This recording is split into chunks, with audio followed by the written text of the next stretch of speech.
Congress party की आखिर ऐसी क्या मजबूरी है कि बार बार केजरीवाल के मना करने के बाद भी वो दिल्ली विधानसभा चुनाव के लिए गठबंधन की बात कर रही है। और क्यों अरविंद केजरीवाल कांग्रेस को बिल्कुल भी भाव नहीं दे रहे हैं? ये वो सवाल है जिससे दिल्ली की सियासत में एक नया टर्निंग पॉइंट आ गया है।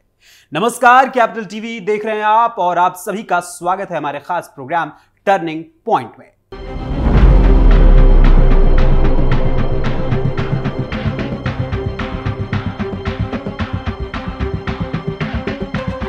नए साल में दिल्ली विधानसभा चुनावों के लिए आम आदमी पार्टी लगातार कांग्रेस को नजरअंदाज करती हुई दिख रही है।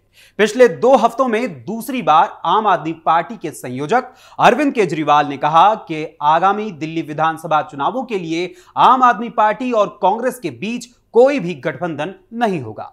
अरविंद केजरीवाल ने कांग्रेस के साथ गठबंधन को लेकर चल रही अटकलों के जवाब में एक्स पर पोस्ट किया कि आम आदमी पार्टी दिल्ली में अपने दम पर चुनाव लड़ेगी।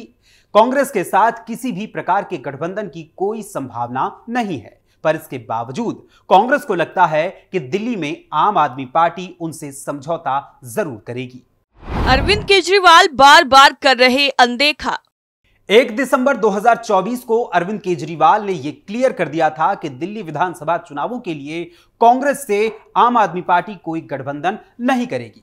फिर बाद में केजरीवाल ने राष्ट्रवादी कांग्रेस पार्टी यानी एनसीपी प्रमुख और इंडी गठबंधन के नेता शरद पवार से मुलाकात की। फिलहाल कांग्रेस को अनौपचारिक तौर पर भी नहीं पूछा गया।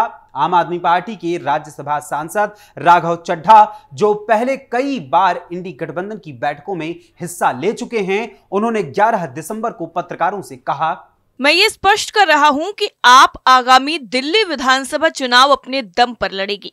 गठबंधन का कोई सवाल ही नहीं उठता। आप और कांग्रेस के बीच किसी भी प्रकार की गठबंधन की खबरें निराधार हैं। आपने पिछले 3 दिल्ली चुनाव अकेले अपने दम पर जीते हैं। जब 2025 में विधानसभा चुनाव होंगे, आप अपने काम और अरविंद केजरीवाल के नाम पर चुनाव लड़ेगी और जीतेगी। गठबंधन की कोई संभावना नहीं है। इतना ही नहीं, मीडिया रिपोर्ट्स की माने तो दोनों ही दलों की पिछले महीने तक बातचीत जारी थी इस चुनाव को लेकर, लेकिन अब आम आदमी पार्टी को स्पष्ट है कि दिल्ली में गठबंधन से कोई लाभ नहीं होगा। सबसे बड़ा कारण तो यही है कि दोनों पार्टियों की स्थानीय इकाइयां इस गठबंधन के लिए राजी नहीं है। दूसरे, आम आदमी पार्टी नेतृत्व को लगता है कि कांग्रेस से कई लोग आम आदमी पार्टी में शामिल होना चाहते हैं। ऐसे में गठबंधन का कोई मतलब, कोई अर्थ ही नहीं रह जाएगा। आम आदमी पार्टी की सबसे बड़ी चिंता यह है कि दिल्ली में कांग्रेस अपने मतदाता यानी अपने वोटर्स के आधार को पुनः प्राप्त करने के लिए संघर्ष कर रही है। ऐसे में सीटें छोड़ने से कांग्रेस फिर से मजबूत हो सकती है। आम आदमी पार्टी को यह भी लगता है कि एंटी इनकम्बेंसी से लड़ने के लिए सबसे बेहतर यही होगा कि कांग्रेस दिल्ली के लोगों के लिए तीसरे विकल्प के रूप में हमेशा मौजूद रहे। इससे आम आदमी पार्टी से नाराज लोगों के सामने 2 विकल्प होंगे। इस तरह नाराजगी वाले सारे वोट बीजेपी को ही नहीं मिलेंगे, बल्कि बीजेपी की ओर ही नहीं जाएंगे, दूसरी ओर भी बंटना शुरू हो जाएंगे। दिल्ली न्याय यात्रा से नेताओं का किनारा। दिल्ली में कांग्रेस की स्थानीय इकाई ने बहुत जोर शोर से न्याय यात्रा निकाली। इस यात्रा में शामिल होने के लिए मध्य दर्जे से लेकर सर्वोच्च लेवल तक के नेताओं को बुलावा भेजा गया, पर किसी ने भी आने में यहां पर दिलचस्पी नहीं दिखाई। दिल्ली के कांग्रेस नेताओं ने उम्मीद जताई थी कि समापन के अवसर पर राहुल गांधी, प्रियंका गांधी और कांग्रेस अध्यक्ष मल्लिकार्जुन खड़गे भी यहां जरूर आएंगे, पर बताया जा रहा है कि ऐन मौके पर कांग्रेस के शीर्ष नेतृत्व ने इस न्याय यात्रा से अपने आप को अलग कर लिया है। इंडियन एक्सप्रेस के अनुसार यह कहा जा रहा है कि यह केवल इसलिए किया गया ताकि अरविंद केजरीवाल तक यह संदेश जाए कि दिल्ली न्याय यात्रा में कांग्रेस के बड़े नेता इन्वॉल्व नहीं थे, उनका कोई भी हस्तक्षेप नहीं था। दरअसल दिल्ली न्याय यात्रा के दौरान कांग्रेस की स्थानीय इकाई लगातार आम आदमी पार्टी सरकार की नाकामियों को टारगेट कर रही थी। कांग्रेस का शीर्ष नेतृत्व अरविंद केजरीवाल तक यह संदेश पहुंचाना चाहता है कि हम अब भी दिल्ली विधानसभा चुनाव एक साथ लड़ सकते हैं। राहुल प्रियंका का सारा जोर यूपी पर। अब यहां पर एक बात बहुत ही गौर करने वाली है, जो आमतौर पर समझ नहीं आती कि जब उत्तर प्रदेश में अभी कोई चुनाव नहीं होने वाले हैं तो राहुल गांधी और प्रियंका गांधी उत्तर प्रदेश को लेकर इतने पॉजिटिव, इतने ध्यान केंद्रित क्यों हो गए हैं। चाहे संभल विजिट को लेकर बात रही हो या संभल पीड़ितों से मुलाकात की बात हो, राहुल और प्रियंका ने इसके लिए टाइम निकाल लिया।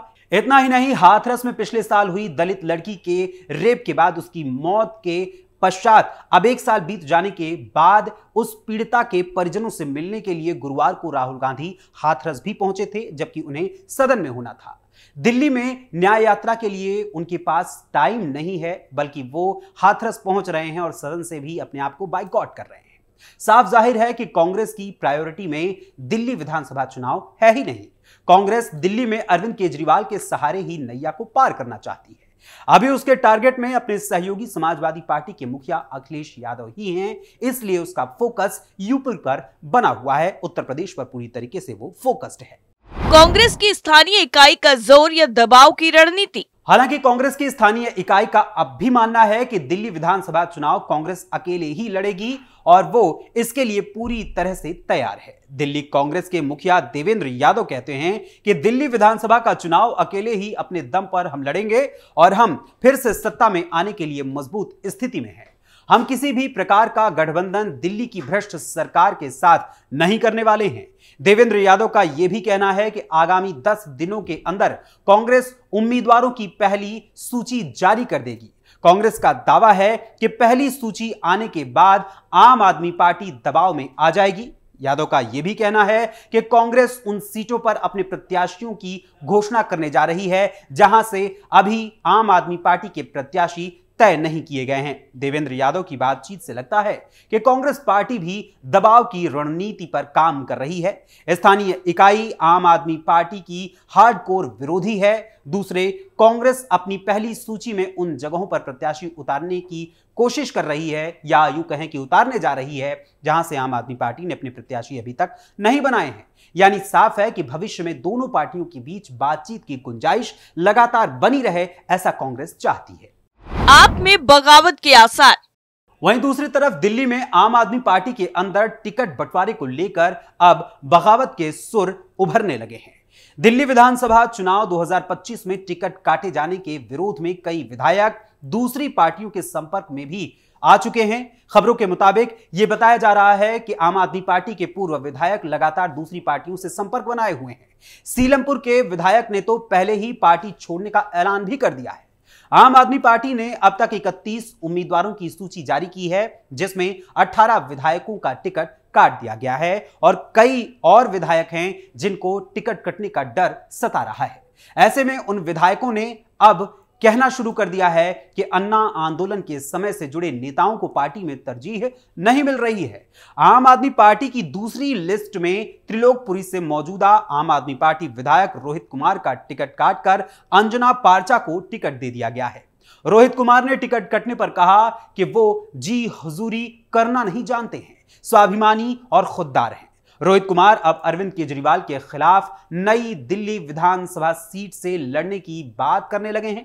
रोहित का दावा है कि वो केजरीवाल की मजबूती के लिए काम करते रहे हैं। नई दिल्ली की वाल्मीकि बस्ती और मंदिर तक उनको लेकर गए। अरविंद केजरीवाल को दलित समाज के घर घर ले जाकर उनसे जोड़ा। यहां तक कि जब झाड़ू सिंबल लॉन्च हुआ था तो मैं भी, यानी कि उनका कहना है कि वो भी उस मंच पर मौजूद थे, लेकिन केजरीवाल ने वाल्मीकि समाज का अपमान करने का काम किया है। आम आदमी पार्टी ने अब तक 2 सूची जारी की है। पहली लिस्ट में 11 उम्मीदवारों के नाम थे, जबकि दूसरी लिस्ट में 20 उम्मीदवारों के नाम हैं। आपने नरेला के मौजूदा विधायक शरद चौहान, तिमारपुर से दिलीप पांडे, पटेल नगर से राजकुमार आनंद, मुस्तफाबाद से हाजी यूनुस समेत 14 विधायकों के टिकट नहीं दिया है। वहीं 2 मौजूदा विधायकों SK बग्गा और प्रहलाद सिंह साहनी के बेटों को टिकट दिया गया है। वहीं राखी बिडलान की सीट बदल दी गई है। बिडलान अब मंगोलपुरी के बजाय मादीपुर से चुनाव लड़ेंगी। आपने नरेला सीट पर शरद चौहान का टिकट काटकर दिनेश भारद्वाज को मैदान में उतारा है। वहीं शरद चौहान इससे नाराज बताए जा रहे हैं। वहीं आदर्श नगर सीट से पवन शर्मा का टिकट काटकर आम आदमी पार्टी ने मुकेश गोयल को अपना उम्मीदवार बनाया है। पवन शर्मा भी नाराज हो गए हैं। इसी तरह मुंडका, रोहिणी, पटेल नगर, जनकपुरी, बिजवासन, पालम, त्रिलोकपुरी और मुस्तफाबाद के मौजूदा आम आदमी पार्टी विधायक बगावती रुख अख्तियार कर चुके हैं। वहीं कैलाश गहलोत की जगह नजफगढ़ सीट से निर्दलीय पार्षद तरुण यादव आम आदमी पार्टी से चुनाव लड़ सकते हैं, ऐसी उम्मीद जताई जा रही है। वहीं बुधवार को ही दिल्ली देहात से तरुण यादव और उनकी पत्नी निर्दलीय पार्षद मीणा यादव ने संजय सिंह की मौजूदगी में आम आदमी पार्टी ज्वाइन की है। कैलाश गहलोत हाल ही में बीजेपी में शामिल हुए हैं। ऐसे में माना जा रहा है कि आम आदमी पार्टी को नजफगढ़ सीट पर एक दमदार चेहरा मिल गया है। दिल्ली में किसी भी समय अब विधानसभा चुनाव का ऐलान हो सकता है। ऐसे में आम आदमी पार्टी, बीजेपी और कांग्रेस ने अभी से ही तैयारी शुरू कर दी है। अरविंद केजरीवाल जहां अपनी जमीन पर उतरकर वोटर्स को साधने में लग चुके हैं, वहीं भारतीय जनता पार्टी भी अपनी रणनीति पर आगे बढ़ रही है और काम कर रही है। कांग्रेस ने भी दिल्ली न्याय यात्रा के जरिए अपनी खोई जमीन को मजबूत करने का काम शुरू कर दिया है और पुनः अपने वोटर्स के बीच मजबूती बनाने के लिए जुट गई है। ऐसे में टिकट कटने से नाराज आम आदमी पार्टी के कई विधायक बीजेपी और कांग्रेस के संपर्क में हैं। आने वाले दिनों में हो सकता है कि आम आदमी पार्टी के कई विधायक इन पार्टियों के सिंबल पर दिल्ली विधानसभा का चुनाव लड़ें, इसमें कोई ताज्जुब नहीं होगा। इससे यह तो साफ हो जाता है कि दिल्ली में चुनाव लड़ने के लिए अरविंद केजरीवाल को कांग्रेस के सहारे की जरूरत नहीं है, लेकिन हां, कांग्रेस को अरविंद केजरीवाल यानी आम आदमी पार्टी की बैसाखी की जरूरत जरूर पड़ सकती है और वो भी केजरीवाल ने देने से इनकार कर दिया है। टर्निंग पॉइंट में आज के लिए फिलहाल बस इतना ही। फिर मुलाकात होगी किसी और खबर, किसी और मुद्दे के साथ। तब तक के लिए मुझे अनुमति दीजिए। धन्यवाद, नमस्कार।